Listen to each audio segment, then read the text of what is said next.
Hey guys, tonight we're going to slow things down and sit with a story that matters. This is about Warren Keller, a quiet man who's carried more than his share and asked for almost nothing in return. A man people walk past without seeing. Before we begin, please like the video and subscribe, but only if stories like this truly move you. Comment your city and the time you're watching. Now close your eyes, or don't, it's your choice. Either way, you're about to witness something real. It starts on a gray Tuesday morning, the kind of morning where the sky looks like damp linen and the wind carries a chill that creeps through your coat no matter how tightly you button it. Warren Keller steps off the 710 town bus like he always does. One hand gripping his cane, the other clutching a manila folder full of VA paperwork he's been dragging back and forth for weeks. He's 72, wears a faded brown overcoat that hangs off his frame like an old curtain. His shoes are polished even if they're worn. There's a quiet discipline in how he moves, like everything has a place, even if no one is watching, which most days they aren't.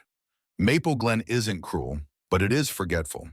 The kind of town where people greet each other at the grocery store without remembering names, where someone like Warren can live for years in the same small duplex and still be referred to as that gentleman near the laundromat. He waits patiently at the crosswalk across Main Street. It's slick with puddles from the overnight rain, the kind that leaves behind more mud than memory. Warren checks both ways, sees no headlights, and starts across slow but steady. Then the sound hits tires slicing through water too fast. A white luxury SUV barrels around the corner and doesn't slow. It strikes a deep puddle right beside the curb, and the wave it kicks up explodes across Warren's legs, stomach and coat like an icy slap. The folder slips. Pages scatter. Some stick to the pavement, some get pinned beneath his shoe. The SUV doesn't stop, doesn't brake, just glides away like the driver never saw a thing. Warren stands still for a beat, not because he's stunned, because he's cold wet and calculating how much of the paperwork can be salvaged. His back aches, his hips on fire, but his hands are steady as he kneels down slowly and starts collecting the waterlogged sheets. On the sidewalk nearby, a couple exiting the bakery glance over, then look away. A woman at the bus stop tugs her scarf tighter and turns her face toward the shelter's plexiglass wall. No one says anything. No one helps. Warren doesn't curse, doesn't call out, just presses the last damp form against the folder's inside flap, straightens his posture, and keeps walking. His coat drips with streaks of brown. Mud crusts against the hem of his pants like dried blood. The folder's flap won't seal anymore. But he moves forward past the dry cleaners, past the florist's new window display of fake peonies, past the neighborhood barbershop where men younger than him talk loudly over ESPN reruns. Inside his apartment, he sheds the coat like it weighs more than it should, drapes it carefully over the shower rod. Then he sits at the kitchen table, both hands resting on the folder, and stares at the papers inside. The ink has bled in places. His name is still legible, but the details, medical references, case numbers, dates blur into gray clouds. He doesn't move for a while, just listens to the radiator knock behind the wall. Across town, Harper Langford is already on her third espresso. She's dressed in a navy cashmere turtleneck and cream trousers, her heels clicking against polished tile as she gives her assistant instructions for an upcoming gallery preview. Her mornings are tightly scheduled: calls, walkthroughs, lunch with a donor, and what happened on Main Street doesn't even register. Maybe she didn't see Warren. Maybe she just didn't care. But in small towns, things travel faster than you'd think. By the time the afternoon shadows stretch across the sidewalk outside Finch's Cafe, a teenager named Drew, who saw the splash from the corner store, mentions it to his uncle, who used to serve in the reserves. Didn't even flinch, Drew says. Old guy just picked up his stuff and kept going. His uncle frowns, nods once, and says nothing. But later that evening, he makes a phone call to a man he hasn't spoken to in months, because not everything stays buried forever. The next morning in Maple Glen feels no different to most folks. Coffee percolates at Finch's Cafe. High schoolers cut through alleys on their way to first period. A mail truck rumbles down Sycamore. And Warren Keller, 72 years old, quietly folds his coat over his arm before stepping outside for his usual walk to the corner store. Same path, same cane, same quiet rhythm. But a mile across town, at the end of a long gravel driveway wrapped in iron gates and trimmed hedges, the rhythm is different. Four men stand silently in front of Harper Langford's estate. No sign, no announcement, just stillness. Reese Maddox, early 50s, is the one who presses the intercom. His build is square like a man carved from stone, but his voice is even. "We'd like a word," he says calmly, "about Warren Keller." There's a pause, a crackle, then nothing. Next to Reese, Alonzo Green shifts his weight. He walks with a faint limp, a souvenir from his time in uniform. Tanner Bishop leans a shoulder into the gate's post sunglasses on face unreadable. Jace Daniels, the youngest among them, stands with hands in his pockets watching the estate's tall windows like they might blink. Inside, Harper has just finished a call with a designer in New York when the intercom buzzes again. Her assistant frowns from the hallway. "They're still there," she says. Harper crosses the foyer slowly, heels soft against the tile. She doesn't recognize the names, doesn't like being approached at her home, especially not without appointment. But something about the tone, the way that first man said Warren's name, lodges somewhere deep. She presses the button. "Who are you?" Reese doesn't raise his voice. "Just some men who owe Warren Keller more than we could ever repay." Another silence. "Then I didn't even know his name," Harper replies. "I think you have the wrong idea. We're not here for a scene," Alonzo adds gently. "We won't raise voices. We won't break anything. But we're not leaving until you hear us." Harper hesitates. She's not used to being spoken to like this, especially not by strangers. Not on her property, not without control. But something in their quiet, steady presence unnerves her more than outrage ever could. She doesn't open the gate. Not yet. But she writes Warren's name down. Later, she'll ask her assistant to look him up. Just curiosity, she tells herself. Nothing more. But in Maple Glen, curiosity spreads like ivy. At Deason's Hardware, two older men sip weak coffee from paper cups. "Did you hear about the guys at Langford's gate?" one asks. The other nods. All standing there, no shouting. Just waiting. Look like military. At the high school, a civics teacher pauses her lecture to glance at her phone. Her husband served in the same division Warren once did. She hasn't seen him in a year, but she knows the name. By sundown, a boy named Lucas posts a photo online, four men in jackets, standing at a gate lined with stone lions. Caption: "Who are they?" No one answers, but the photo gets shared. Back at his apartment, Warren finishes a sandwich and sits quietly at the window. He's unaware of the buzz, the photo, the gate. The only ripple in his routine is a text from a number he hasn't seen in years. "You okay?" Reese Warren stares at the screen for a long moment. Then he types back, "Fine. You didn't have to come." A minute passes. Then, "We did." The next morning, Harper Langford watches from the upstairs landing as the same four men return. Same posture, same silence. It's unsettling. She's hosted senators who made less of an impression. She walks to the security panel and buzzes them in. They don't rush, don't crowd. They walk up the drive like it belongs to someone else. Harper greets them, behind the glass of the front door still cracked. "Would you like coffee?" she asks, voice clipped. Tanner raises an eyebrow. "Didn't expect that." "I don't like people crowding my steps," she mutters. "Better to keep things civil." "Civil is good," Jace replies gently. Inside the house is all light and stone. Clean lines, airy silence. The kind of place that showcases success but rarely holds life. Harper doesn't offer them seats. She simply turns pacing lightly toward the kitchen. "So, speak." Reese doesn't posture. He doesn't monologue. He just folds his arms and says, "It's about Warren." "What about him?" she counters. "I didn't splash him on purpose. I didn't even see him." "That's the problem," Alonzo says quietly. "You didn't see him. I don't know what this is," Harper snaps. "If you're here to shame me, we're not." Reese cuts in. "We're here because you missed something, and we think it's time you knew who that man is." Jay steps forward and hands her something small. A photo, worn, faded, bent at the edges. In it, five men pose in desert fatigues. Dust, heat, sandbags in the background. One of them is Warren, 30 years younger, eyes steady beneath a helmet, standing tall among men who look at him with something close to reverence. Harper blinks. "That's the man you splashed with mud," Tanner says. "He stayed on a rooftop under enemy fire so the rest of us could make it home. Took shrapnel. Refused evac until every one of us was off the ground." The silence stretches. "I didn't know," Harper murmurs. "You didn't ask," Alonzo replies. "They don't yell. They don't demand. They just let the weight of the truth fill the room. For Harper Langford, woman of art shows and silent auctions, this is the first real confrontation she's had in years. Not of ego, of soul, and something in her begins to shift. Not out of guilt, out of realization. Because not everything that looks like stillness is weakness, and not every man who walks with a cane has slowed, but not everything stays buried forever. Later that evening, Harper Langford sits alone at her dining table, the photo still resting in front of her. She hasn't turned on the lights. The last of the daylight slants through the tall windows of her estate, catching the edge of her wine glass, but not her eyes.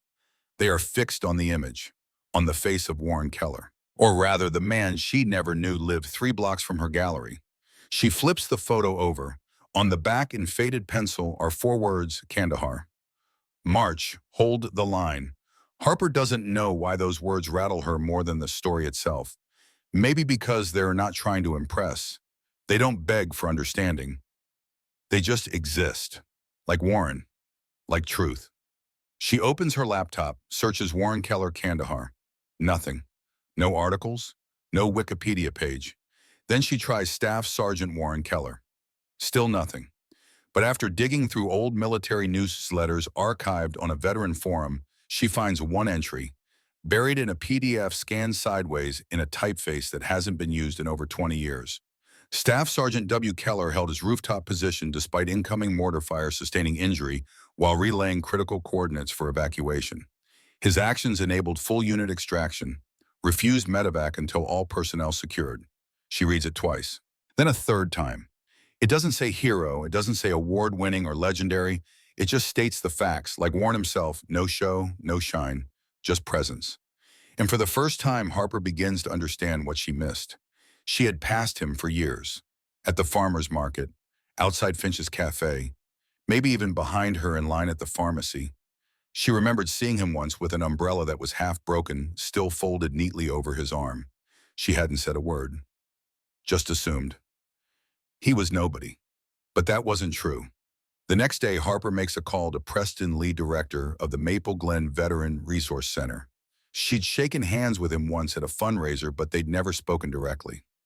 Preston, she says when he answers, I need to ask you something about a man named Warren Keller. There's a long pause. You looking for a quote for a speech? Preston asks, cautious. No, I'm looking for the truth. Preston's voice softens. Warren comes to the grief support group, doesn't talk much, always brings coffee, fixes the thermostat when it rattles, won't let anyone thank him. Is he okay? Harper asks, feeling foolish for the question. He doesn't ask for help. That's not the same thing. Harper closes her laptop, leans back in her chair. Later that evening, she walks to her private art studio. The space smells of linen canvas and citrus oil scents that used to soothe her. Tonight they feel hollow. She stands in front of a half-finished sculpture, a glass installation meant to depict resilience. It suddenly feels dishonest, because resilience isn't something you display in a gallery. It's something you live quietly without applause. She walks back into her house and sits at the kitchen counter with a legal pad. On the top, she writes the name Warren Keller. Under it, Reese Maddox, Alonzo Green, Tanner Bishop, Jace Daniels, and under that Veteran Support Center. Needs. Expansion. She stares at the words. She doesn't want to make a speech. She doesn't want press. But she can do something. In the days that follow, Harper cancels 3 luncheons, skips a gala in Charleston. Instead, she walks the town, in sneakers, alone. She parks across from the Veteran Center, tucked between a bail bond office and a dry cleaner, and sits in her car for 20 minutes before walking in. The receptionist looks up. Can I help you? I'm looking for Preston Lee. I don't have an appointment. The woman glances toward the back, picks up a phone, then nods. He'll be out in a moment. Preston emerges, sleeves rolled up, holding a clipboard. Ms. Langford, he says, tone neutral. Didn't expect to see you here. I didn't expect to be here, she replies. But I think I need to be. They talk in his office walls, covered in framed citations, group photos, one shelf of mismatched coffee mugs. I want to help, Harper says plainly. Not for credit, for change. Preston studies her for a long moment, then nods once. Then there's someone you should meet, he says. He introduces her to Glenda Arnett, program coordinator for homeless veterans in the neighboring county, a woman who's been trying to get funding for 3 years.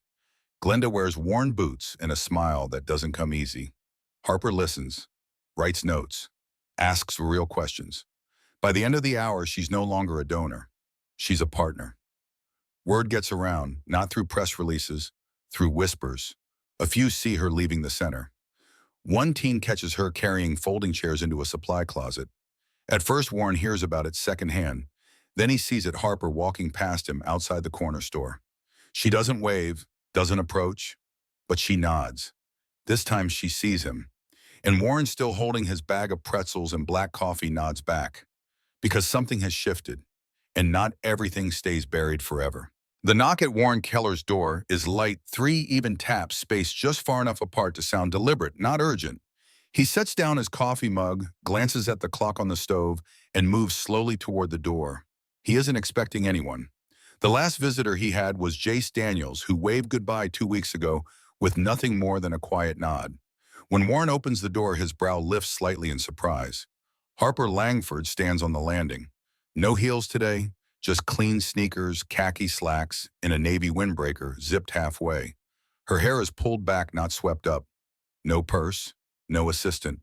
"Mr. Keller," she says, voice softer than he remembers from her gallery speeches. "I'd like to talk, if that's all right." Warren studies her for a long second, not answering immediately. His face doesn't shift, but there's a weight behind his eyes that says he's measuring something beyond her words. Then, without speaking, he steps aside. The apartment is modest.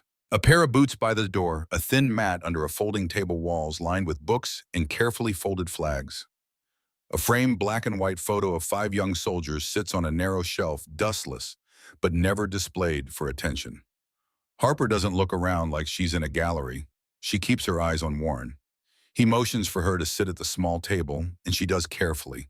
He takes the chair across from her and waits. "I didn't know who you were," she starts.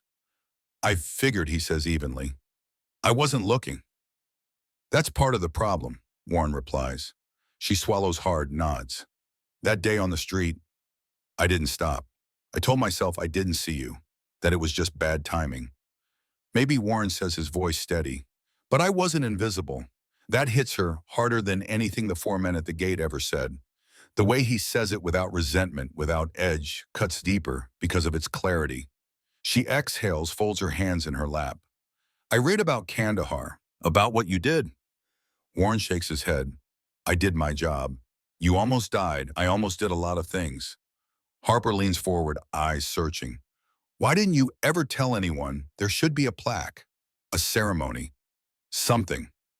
He lets out a quiet breath, not quite a laugh. "I've had enough uniforms and enough speeches to last a lifetime." The silence between them isn't uncomfortable now. It holds something honest. Harper looks around, not out of curiosity, but attentiveness. The corner bookshelf is lined with titles about communication systems, faith and war history. A cracked ceramic mug holds pens. "I came because I needed to say something," she says finally. "I figured that too. I'm sorry," she says. "Not just for splashing you, for not seeing you, for living in the same town for over a decade and never once wondering who you were." Warren doesn't soften or harden. He just looks at her with a patience she hasn't earned. "I've had worse thrown at me than muddy water," he says. "But that doesn't mean it didn't matter." "I want to fix it," she says quickly. "I don't know how, but I want to." "You can't fix everything," Warren replies. "Some things you just carry." She nods slowly, taking that in. "Can I ask you something?" she says. "Go ahead. Why didn't you say something? Why didn't you stop me that day?" Warren leans back a little and is resting on the chair's sides. "Because that morning I didn't have the energy to teach someone the difference between an accident and a pattern." Harper lowers her eyes, nods again. That line settles over her like weight and clarity.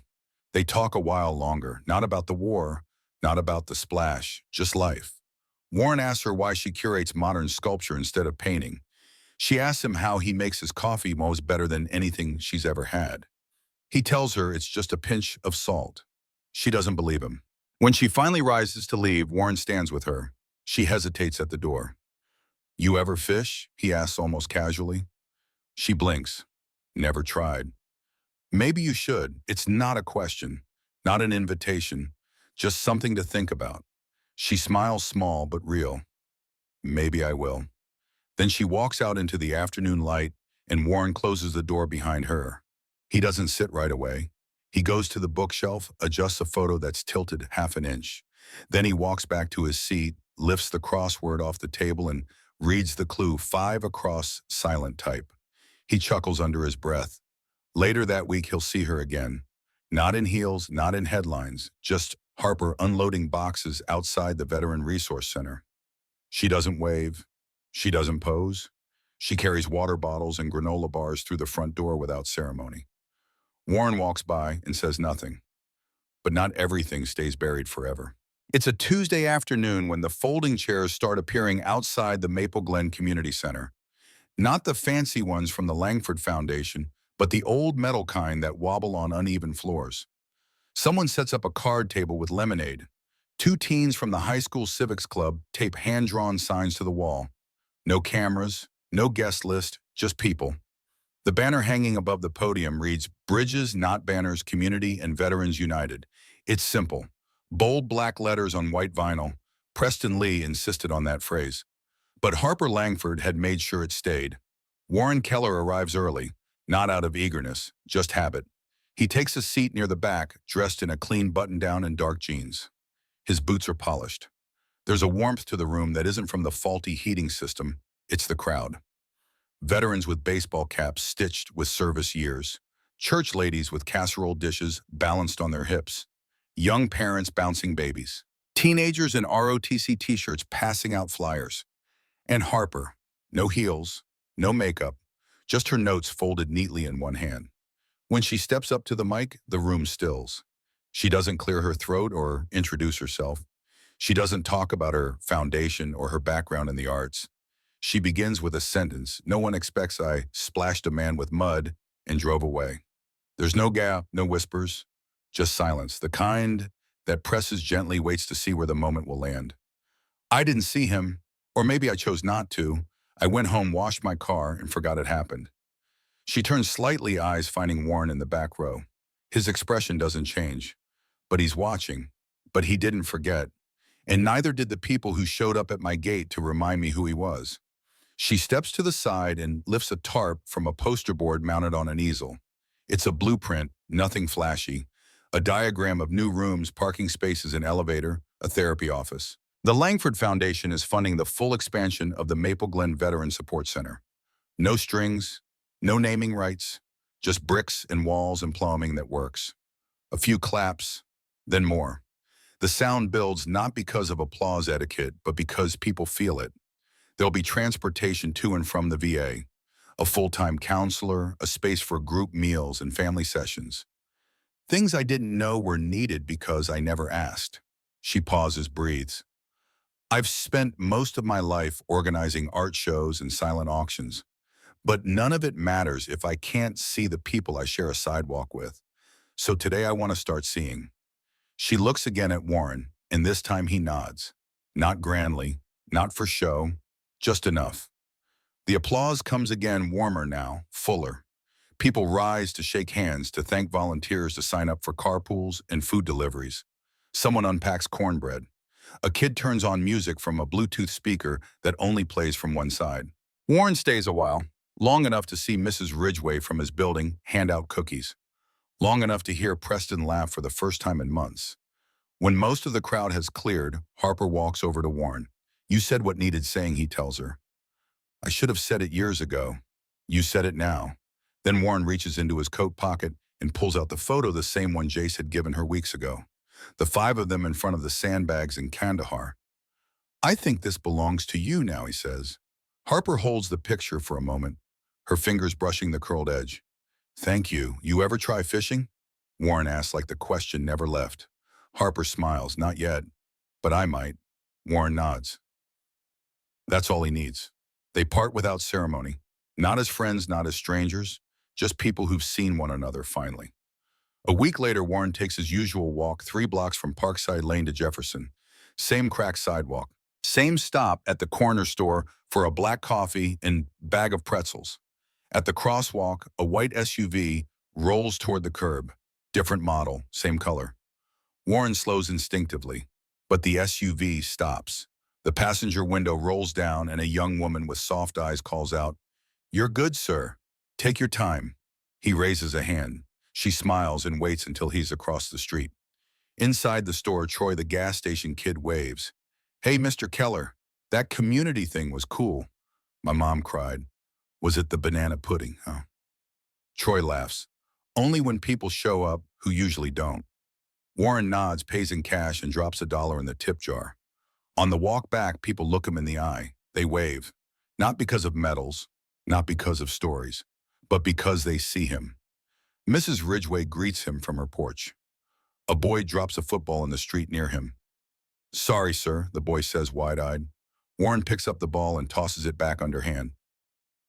"You're good. Keep your hands up next time." The boy grins and runs off. At his apartment, Warren hangs his coat, sits in his favorite chair, and unfolds the newspaper. The crossword clue catches his eye again. 5 across silent type. He smiles, not at the irony, but at the truth of it. That evening, Harper is seen unloading boxes at the center. No press, no announcements, just sneakers and sleeves rolled up. Someone asks if she's lost. "No," she says. "Just helping out." And Maple Glen keeps moving. A little slower now, in the right places, asking names instead of guessing. And Warren. He still walks his route, still minds his own business, but he's not invisible anymore. Not because of war, not because of sacrifice, but because someone finally looked up. And sometimes that's where real justice begins, when we stop rushing, stop assuming, and start seeing. Because dignity doesn't come from noise. It comes from showing up, from steady hands, from knowing you don't need to prove what's already been lived. And maybe that's what respect really is. Not something you demand, just something quietly earned.